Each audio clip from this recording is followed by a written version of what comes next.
56 ka mga tinunan sa Kaluangan 1 Primary School o sa Kabukirang Barangay sa lungsod sa Asturias sa lalawigan sa Sugbo ang malipayon sa unang adlaw sa pagsugod sa klase. Kini kay gibisita sila ni Vice President ug DepEd Secretary Sara Duterte.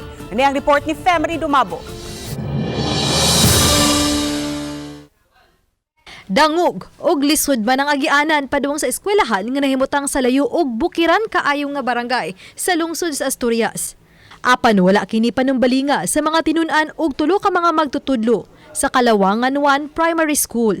Ilabi na nga sa katapusan, aduna nay matawag nga kagulingong school building nga dunay 4 ka mga classrooms ang mga tinunan og magtutudlo.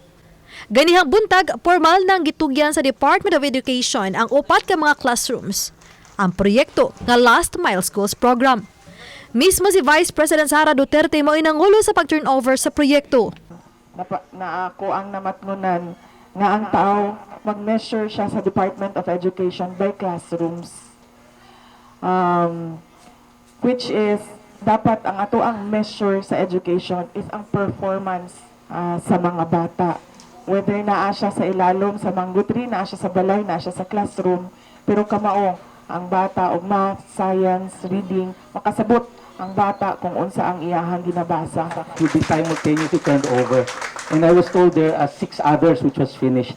And if I may make you a brief history, last March of this year, the schools were really at 50%, 60%. So we really asked the contractors there to finish it and make sure that this will be made available before the next school year. Mato sa school head sa eskwelahan, nga dulaan 20 ka tuig nga sa makeshift nga gipatukod sa local government.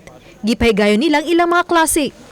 Some places here they have to travel quite far, like an hour or more. It depends upon also the kind of weather we have. So actually we're not expecting them to be around earlier because of the kind of weather we have. They have to climb sa slope kasi. And then and they have to cross Sapa or river. Hinungdan nga dako nilang pasalamat nga ning school year 2023 to 2024. Aduna na sila matawag nga tinuod nga tunghaan aron mas epektibo ang ilang pagtudlo sa mga bata.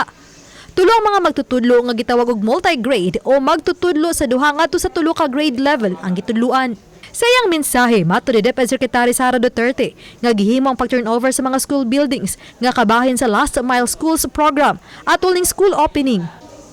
Pag-highlight sa kaimportante sa basic education sa lagyo ug hilit nga mga dapit sa nasod. Ubo sa ilang administrasyon, duha ka track ang ilang gisunod diha sa education. Una, ang tradisyonal. Kabahin kini sa gidaghanon sa mga classrooms ug mga magtutudlo. Ug ang ikaduha, mao ang paghatag og priority sa mas dakong gibug-aton sa performance sa mga tinunan, sama sa pagtudlo sa mga bata pinagi sa blended learning nga himuon gawas sa mga classroom. And then we go to curriculum and teaching.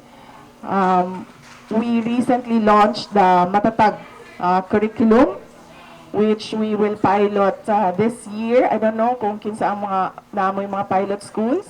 Yes, you have 5 pilot schools who will run the Matatag curriculum for this school year. And then sa sunod nga school year, we will do a phased implementation of the Matatag curriculum. Uban ni Duterte sila si DepEd Undersecretary for School Infrastructure Ipimako Densing III ug DepEd Central Visayas Regional Officials.